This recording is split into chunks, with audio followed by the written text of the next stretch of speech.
সেই কর্মসূচিগুলির মধ্যে রয়েছে যে 1 ফেব্রুয়ারি থেকে 18 ফেব্রুয়ারি পর্যন্ত। এ সময় তারা কিছু ওই প্রচারপত্র বিলি করার কর্মসূচি, আমি ডিটেলে কর্মসূচি যাচ্ছি না কারণ আমি তাদের প্রচার করতে চাই না, বাট কর্মসূচিগুলোর মধ্যে এগুলো আছে, বিক্ষোভ, অবরোধ, এমনকি একটা হরতালের কর্মসূচিও আছে। এই কর্মসূচিগুলো তারা তাদের অফিসিয়াল ফেসবুক পেজে ঘোষণা করেছে। তো এটা নিয়ে এই সরকার কী ভাবছে? একটা পলিটিক্যাল পার্টি তাদের কিছু পলিটিক্যাল অ্যাক্টিভিটিস করার কথা বলছে, সেটা নিয়ে এই সরকার কি ভাবছে, এই ধরনের একটা প্রশ্ন এই সরকারের যিনি প্রধান উপদেষ্টা প্রেস সেক্রেটারি আছে মিস্টার শফিকুল আলম, তাকে আজকে বুধবার করা হয়েছিল। আজকে বিকেলে ফরেন সার্ভিস একাডেমিতে একটা সংবাদ ব্রিফিং আয়োজন করা হয়েছিল। সেখানে সরকার, আওয়ামী লীগ নিয়ে সরকারের কী অবস্থান সে সম্পর্কে জানতে চেয়েছিল সাংবাদিকরা। এবং সেখানে এই শফিকুল আলম যা বলেছেন সেটা হলো, মূলত কথাটা হলো যে ক্ষমতাচ্যুত, আমি যদি পত্রিকার ভাষ্য যেভাবে লেখা হয়েছে পত্রিকায়, আমি যদি আপনাদের পড়ে শোনাই, কারণ দু একটা শব্দ এদিক সেদিক হলে আবার বিকৃতির অভিযোগ উঠতে পারে, আমি বিকৃতির ধারে কাছেও যেতে চাই না, এমনিতেই একটু নানা রকম বিতর্কের মধ্যে পড়ে গেছি। যাই হোক, সেগুলি নিয়ে কালকে হয়তো কথা বলবো। যেটা বলছিলাম যে উনি বলেছেন, ক্ষমতাচ্যুত আওয়ামী লীগ যতদিন না ক্ষমা চাচ্ছে, যতদিন না তাদের নেতৃত্বকে বিচারের মধ্যে আনা হচ্ছে এবং যতদিন না জবাবদিহির মধ্যে আসছে, ততদিন তাদের কোনো প্রোটেস্ট করতে দেওয়া হবে না। এই হলো ওনার বক্তব্য। এই যে বক্তব্যটা উনি দিয়েছেন, এটা কিন্তু আজকে বিকেলে দিয়েছেন, মানে প্রেস ব্রিফিংয়ে। এটা আবার আজকে সকালে ওনার যে ফেসবুক আছে সেখানে উনি পোস্ট করে এটা দিয়েছেন এবং তিনি বলেছেন এটাই হলো সরকারের অবস্থান। এখন এটা নিয়ে আমার মনে হয় আমি একটু আসলে কথা বলতে চাই। এবং উনি বলেছেন যে মানে একদম হুবহু ওনার ভাষায় যেটা আমি বললাম আর কি, এবং উনি বলেছেন যে তাদের আগে বিচারের সম্মুখীন হতে হবে, এখানে সরকারের স্পষ্ট অবস্থান। তার মানে উনি যেটা বলেছেন এটাই সরকারের অবস্থান। এখন সরকারের অবস্থানটা কিভাবে হলো? এটা কি কোনো ক্যাবিনেট মিটিংয়ের মাধ্যমে সিদ্ধান্ত হয়েছে, অথবা সরকারের 1-2 উপদেষ্টাকে ওনাকে জানিয়েছেন, নাকি সরকারের সকল উপদেষ্টা ওনাকে জানিয়েছেন, নাকি প্রধান উপদেষ্টা স্বয়ং ওনাকে জানিয়েছেন, এই ব্যাপারটা আমার জানা নাই, উনিও স্পষ্ট করেন নাই। বাট একটা জিনিস মাথায় রাখতে হবে, উনি কিন্তু সরকারের একজন কর্মচারী, বেতনভুক্ত কর্মচারী, উনি কোনো রাজনৈতিক নেতৃত্ব না, বাট উনি সরকারও না, উনি সরকারের নীতি নির্ধারকদের মধ্যে কেউ নন।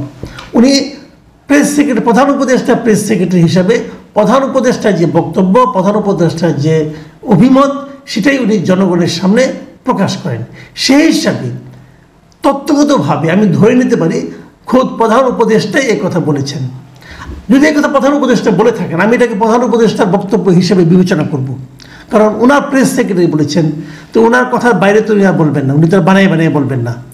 যে আমি এটাকে প্রধান উপদেষ্টার বক্তব্য হিসেবে নিচ্ছি। তাহলে প্রধান উপদেষ্টা কি বললেন?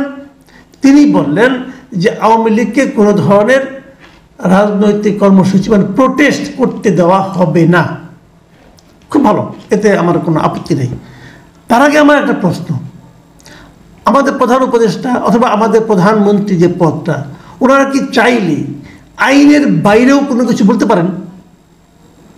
এটা আমার বেসিক পয়েন্ট। আইনে যা নেই সেটাকে ওনারা বলতে পারেন? যদি পারেন তাহলে বা কোনো কথা নেই, কিন্তু আমি যতদূর বুঝি, যতটুকু আইন বুঝি, যতটুকু জানি, যে প্রত্যেকটা লোকই কিন্তু আইনের অধীন। একটা দেশে দুটো আইন হয় না, মানে একটা আইন আমার জন্য প্রযোজ্য, আরেকটা আইন প্রধান উপদেষ্টার জন্য প্রযোজ্য, আরও একটা আইন প্রধান উপদেষ্টা প্রেস সেক্রেটারির জন্য প্রযোজ্য, তা হয় না। তাহলে যদি একটা রাজনৈতিক দল থাকে, যদি সেই রাজনৈতিক দলকে নিষিদ্ধ করা না হয়, তাহলে সেই রাজনৈতিক দলকে রাজনৈতিক কর্মসূচি পালনে আপনি বাধা দেবেন কোন আইনে? আমাকে এই জিনিসটা প্লিজ একটু বোঝান। আপনি যদি আওয়ামী লীগকে কোনো কিছু করতে না দেন, একটা হলো অফিসিয়ালি না দেওয়া, আর একটা হলো আনঅফিসিয়ালি না দেওয়া। যেমন বিগত সরকারের আমলে কী হতো? বিগত সরকারের আমলে একেবারে শেষ দিকে এসে জামাতকে নিষিদ্ধ করা হয়েছিল নির্বাহী আদেশে, যা শেষ পর্যন্ত কয়েকদিনের মাথায় যেটা সরকারের পতন ঘটল। তার আগ পর্যন্ত জামাতকে কিন্তু নিষিদ্ধ করা হয়নি, কিন্তু জামাতকে আনঅফিসিয়ালি কোনো ধরনের কর্মকাণ্ড, রাজনৈতিক কর্মকাণ্ড করতে দেওয়া হতো না। এটা সবাই জানতো, সবাই প্রতিবাদ করতো। আমি নিজেও বহুবার প্রতিবাদ করেছি, বহুবার বলেছি আপনারা তো জামাতকে অফিসটা পর্যন্ত খুলতে দেন না। জামাতের 10 জন লোক বসে এক জায়গায় মিটিং করছে, অথবা এক জায়গায় বসে একটা নৈশভোজ করছে, অথবা কিছু খাবার দাবার খাচ্ছে, সেখানে যে পর্যন্ত আপনি অ্যাটাক করছেন তারা নাকি রাষ্ট্রবিরোধী ষড়যন্ত্র করছে। অথবা এমনও বলা হয়েছে, বসেও নাই, আগেই বলা হয়েছে যে রাষ্ট্রবিরোধী ষড়যন্ত্র করার পরিকল্পনা করছে। তাদের পরিকল্পনা আপনি বুঝে ফেলেছেন পুলিশ।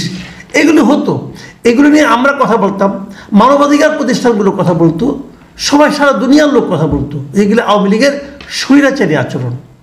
আপনি একটা যতক্ষণ পর্যন্ত একটা পলিটিক্যাল পার্টি, দেশে বৈধ পলিটিক্যাল পার্টি, যতক্ষণ পর্যন্ত তার কর্মকাণ্ডের উপর কোনো নিষেধাজ্ঞা জারি না করা হয়েছে, ততক্ষণ পর্যন্ত তাদেরকে কোনো কিছু করতে না দেওয়াটা একটা অপরাধ। কিন্তু আওয়ামী লীগ কী বলতো? আওয়ামী লীগ যখন বলতো যে আমরা তো জামাতকে নিষিদ্ধ করি নাই, আমরা তো জামাতের উপর হস্তক্ষেপ করি নাই, অথবা রাস্তায় নামলে তাদেরকে পেটানো হতো, বলতো আমরা তো পেটাই নাই, দেশপ্রেমিক জনগণ তাদেরকে থামিয়ে দিয়েছে, দেশপ্রেমিক জনগণ তাদেরকে প্রতিহত করছে, এগুলি আওয়ামী লীগ বলতো। সেই বক্তব্যগুলো গ্রহণযোগ্য ছিল না, কেউ গ্রহণ করতো না।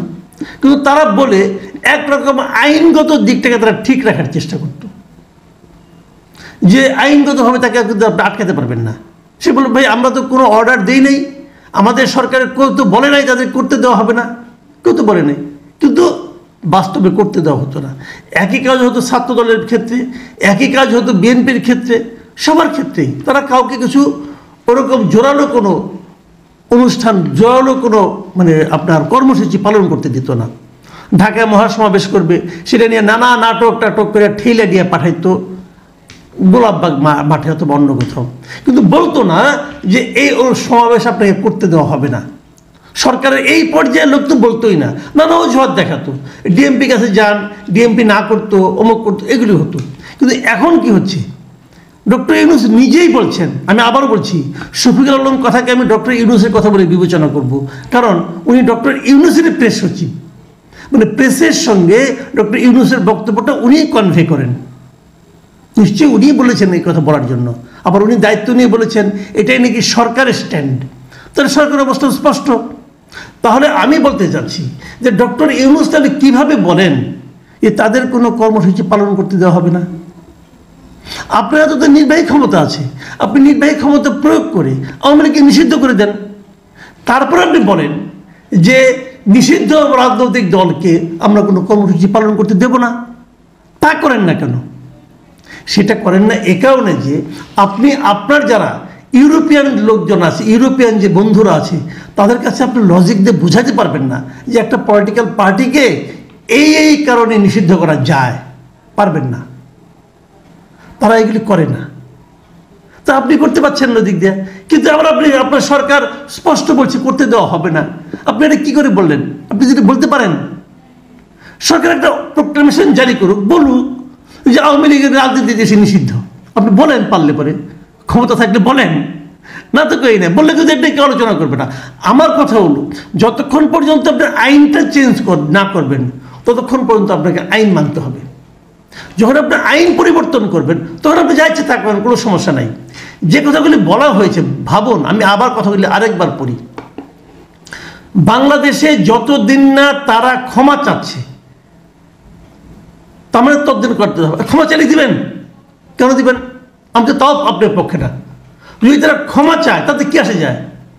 আমি তো তাদের বিচার দাবি করছি, তাদেরকে আপনি বিচার করবেন, প্রত্যেকটা অপরাধীকে আপনি বিচার করবেন। যারা যারা এই জুলাই অভ্যুত্থানের সময় সাধারণ মানুষের উপর নির্যাতন করেছে, গুলি করেছে, হত্যা করেছে, এর সঙ্গে চেইনের যত লোক জড়িত, যিনি আদেশ দিয়েছেন, যিনি অনুমোদন করেছেন, যিনি গুলি চালিয়েছেন, প্রত্যেকটা জড়িত লোককে বিচারের আওতায় আনতে হবে এবং তাদেরকে দৃষ্টান্তমূলক বিচার করতে হবে।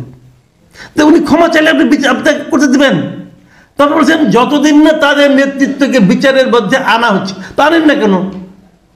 বিচারের মধ্যে আনার দায়িত্ব কার? আপনার সরকারের। আপনাদের বিচারের মধ্যে আনতে পারছেন না কেন? এবং বিচারের মুখোমুখি করা হচ্ছে, মুখোমুখি করার দায়িত্ব তো আপনার, এটা আপনি করতে পারছেন না কেন? তা আপনার অযোগ্যতা, আপনার ব্যর্থতার জন্য আপনি আরেকজনকে দায়ী করবেন কিভাবে? যতদিন না তাদের জবাবদিহির মধ্যে আসছে এইটা তো আপনার দায়িত্ব, জবাব দিয়ে আপনি তৈরি করবেন, আপনি ক্ষমতায় আছেন। যে কাজগুলো আপনি করতে পারছেন না তার জন্য আপনি আরেকজনের উপর দায় চাপাবেন কেন? আচ্ছা, এখন আমি শেষ প্রশ্নটা করে ছেড়ে দিই। শেখ হাসিনাকে বিচারের মধ্যে আনতে পারছেন না, আওয়ামী লীগের নেতা মন্ত্রীদেরকে আনতে পারছেন না। আমি যদি আপনাদেরকে প্রশ্ন করি, 8 তারিখে আপনারা ক্ষমতায় আসছেন, 8 তারিখের পর অথবা 8 তারিখের আগে তাদেরকে বিদেশে যেতে দিল কে?